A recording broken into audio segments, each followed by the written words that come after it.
All right, today we're going to talk about Mohr's circle. And there are a couple things that I want you to remember. Good job. Remember. Yay. All right. First of all, shear is still weird. And acts positive downward on Mohr's circle. 2. All angles are doubled on Mohr's circle. So if we're putting an angle onto Mohr's circle, we want to multiply it by 2. If we're taking an angle off of Mohr's circle, we want to divide by 2. And 3, this little symbol here, read as a sign change, okay? Don't read it as negative because that's going to start confusing you when we are plotting, okay? And speaking of sign convention, remember our little stress element. Hi, stress element. This is a single plane stress element. We have positive shear as a counterclockwise couple on the x-facing direction. It's a clockwise couple on the y-facing. And all of our normal stresses are in tension. So sigma x, sigma y, and tau xy. This is positive. Also, theta is positive counterclockwise.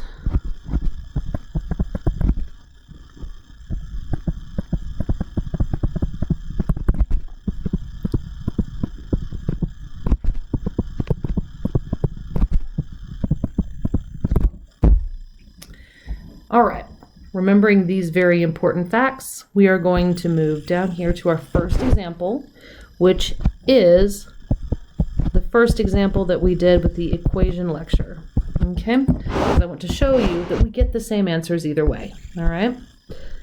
So here is our given element. We have a positive shear stress, x-facing, not x-pointing, but x-facing direction of 7.5 kilopascals. I have my normal stress in the x direction in tension with a magnitude of 35 kilopascals and my y stress in compression with a magnitude of 10 kilopascals. Okay, there's my little element. And I would give it an orientation, x and y plane. And I wish to find all the things, okay? Find the transformed state of stress.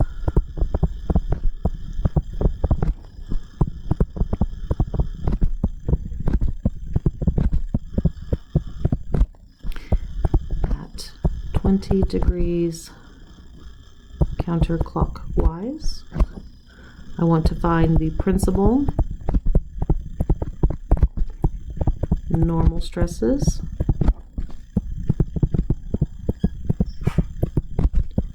and their orientation.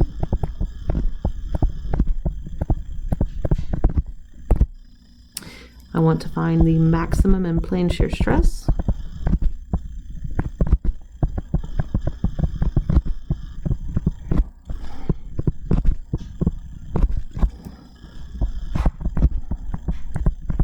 Remember, it pairs with the average normal stress.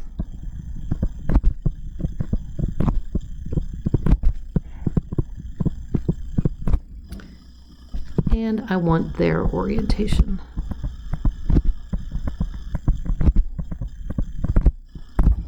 And I'm going to do this all with Mohr's circle. All right, so So let's get some axes put on here. I need a y-axis.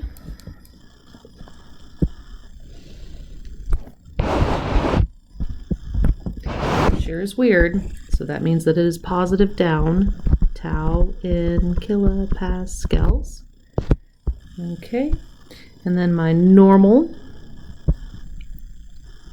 and it's normal, so positive is pointing to the right, sigma kilopascals. I'm just kidding, that's not what normal means in this case. Okay, back up here, our plots. We're going to plot the faces together, okay? So I've got my X facing here that I'm going to double up in green, poorly. Okay, that's X facing, okay, because this is the X face. It's facing, it's looking in the X direction, okay? Then I'm going to plot that in green. So I've got a positive 35 and a positive 7.5, okay? So that means I'm going to be over here in the fourth quadrant. Shear is weird and positives down. So over here 35, down here 7.5, about 35 and 7.5. This is our sigma x and our tau xy. Okay? Yes, you can draw this to scale. If you do draw it to scale, you do not need the geometry and trigonometry to solve. You can just read it off the graph, but I can't draw to scale, and I'm not gonna. I'm gonna use the math. The other plot that I need is the y direction. So I'm gonna highlight and double that up in blue. There we go. So that's y facing. It's looking up and down. Okay, that's a negative 10 and a negative 7.5 because it's going clockwise. Also read as the sign change of the 7.5 magnitude that was with the x. So negative 10, negative 7.5. Did I go, what, 2 lines and a little over? There-ish. Negative 10, negative 7.5, sigma y, sign change, tau xy. Okay. So there are my two plots. There is my current state of stress as given to me in the problem statement. Now I want to rotate it. So what I'm going to do is I'm going to connect the dots here. That's not too bad. Where it crosses in the middle here is my average normal stress. And again, we can calculate that real quick. Average is a straight average, so that is 35 plus negative 10 divided by 2, which is going to be a positive 12.5. By the way, that's what we got last time as well. Okay, now that we've got that, we can draw the circle itself. Okay, and I always joke that mine are Mohr's eggs because they don't ever look like good circles. Oh, that's terrible. Let's try again.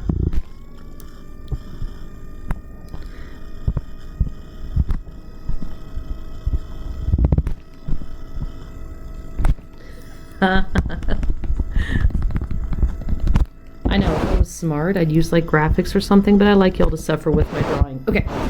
So the perimeter of the circle is any state of stress that I can have for my element, okay? Any of them. And remember that the principal normal stresses are where there is no shear stress. That makes them principal, that makes them maximum. And looking here on Mohr's circle, if we do not have a y plot or a vertical plot, which would be our shear, but we do have a horizontal plot, and we need to stay on the perimeter, then that puts us here. So this would be sigma 1, this would be sigma 2. Yes, sigma 1 is always on the right, sigma 2 is always on the left for my class. That's a 1. Okay. I also have a radius here, or, well, I do have a radius. We represent the Mohr circle radius with a capital R. And in this direction, the furthest I can get vertically is my tau max in plane. Ta-da! Okay. So here's all my key components for the Mohr circle. When I know these 4 things, then I can do anything I want with the Mohr circle. Okay, so I've got my average. So I'm going to calculate my radius. Okay, and here's where all the fun right triangles come into play. If I draw vertically from my x-plot, and I'm just using the x-plot because I'm right-handed, okay, I make this red right triangle here. We love right triangles. And if I find the hypotenuse of this right triangle, that's the radius of my circle. Okay, so the width of my triangle, looking at the numbers here, would be sigma x minus sigma average. This is not an equation to memorize. I am looking at the picture and seeing these values, okay? So that's going to be 35 minus 12.5, which is 22.5 for the width of my right triangle. The height of my right triangle is just the shear, which is 7.5. So if I have a width and a height, I can get the hypotenuse, which is the square root of 22.5 squared plus 7.5 squared.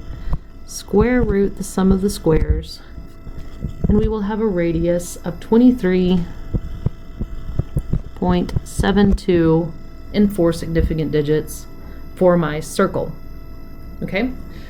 Now my lovely observant students are saying, hey, that's the tau max in plane because that's just a radius away, and you are correct. So my maximum in plane shear stress is just the radius of the circle, which is 23.7, which is also what we got in the last lecture. Okay? Next up is sigma 1 and sigma 2. Sigma 1 is a radius away from average. Sigma 2 is also. So we can write here sigma 1, 2 is just the average, 12.5, and we can either add or subtract the radius for those values. And doing the math real quick, I find that sigma 1 is equal to 36.2, and sigma 2 is negative 11.2, which is what we got in the equations example. Okay, so I've got my principal normal stresses, I have my maximum in-plane shear stress, I have my average normal stress. Okay, so let's get some orientations here. How much do I have to rotate? Now think of this as a steering wheel. Okay, if I take my original plot, okay, if I take my original plot, the y here and the x here, and I rotate it counterclockwise, I will get the orientation to sigma 1, okay? Or if I go clockwise, let's see if I can draw this, I will have 2 theta p2. Why the 2's? Because all angles on Mohr's circle are doubled, okay? So again, using our right triangles, 2 theta p1 is equal to the inverse tangent of opposite 7.5 over adjacent 22.5, which is equal to 18.4 degrees. That's not what we got last time. I know, because this is doubled, which means theta p1 is equal to 9.22 degrees, which is what we got last time. Now that's the counterclockwise option. You can see here that we can go clockwise, okay, which is just 180 degrees difference on Mohr's circle to get to sigma 2. So I can say that 180, is equal to 2 theta p2 minus 18.4. And I haven't done that math ahead of time, so let's do it. 180 minus 18.4 is 161.6 degrees. So theta p2 is equal to 80.8 degrees. And it is negative because we are going clockwise. Okay. We can also get to our maximum in plane. Let's see, should I do that in a different color? Let's do this in blue. That's going to be going this way. Everything goes from our x plot. Okay, that's just the way that it works. X is special. And that'll be 2 theta s. Okay, so 2 theta s, just looking at our Mohr circle, looks like it's 90 degrees minus the 18.4 degrees. 71.6 degrees, divide that by 2, and we will have 35.8 degrees. And it is clockwise, so it's negative, and that is also what we got last time. I know, it's so exciting, yay! Okay, the last thing, so that takes care of our principal normal stresses, check. That takes care of our maximum principal in plane shear stress, the average normal, and their orientation. Oh, we also got this orientation. So we're kind of working this backwards. So the last thing we need to get is the transformed state of stress at 20 degrees counterclockwise. So again, I'm going to take my original plot and rotate it counterclockwise 40 degrees. Now I already know that 2 theta P1 is 18.4 degrees. There's a 1 there.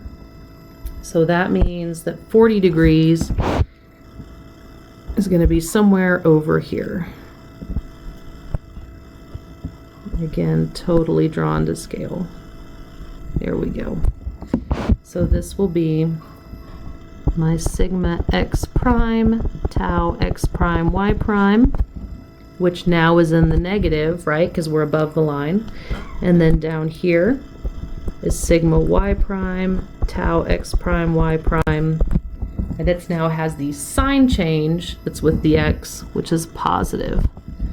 Okay, so this angle right here, if this whole thing, by the way, is 40, and why am I using 40? Because all angles on Mohr's circle are doubled. So if I want to move it 20 degrees counterclockwise, then it needs to be 40 degrees counterclockwise on Mohr's circle. So if I move the original plot 40 degrees, that means that this angle here from the horizontal is 40 minus 18.4, which is like 21 point something, let's say. 40 minus 18.4, 21.6. 21.6 degrees. Okay? Now we have a new right triangle. Okay?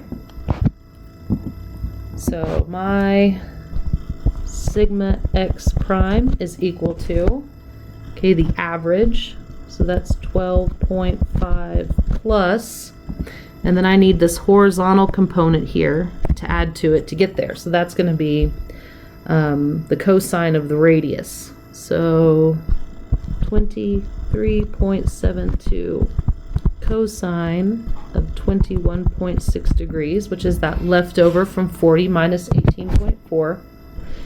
And this is equal to 34.6 kilopascals. And then we have sigma y prime. So that's going this way. We need to go the left, so I need to subtract. So that is 12.5 minus 23.72 cosine of 21.6 degrees, which is equal to negative 9.56 kilopascals. Okay, so far, by the way, this is all checking out with what we did with equations. So yay! All right, tau x prime y prime. Now this is going to be the magnitude, right? Because we're just looking at this vertical distance right here.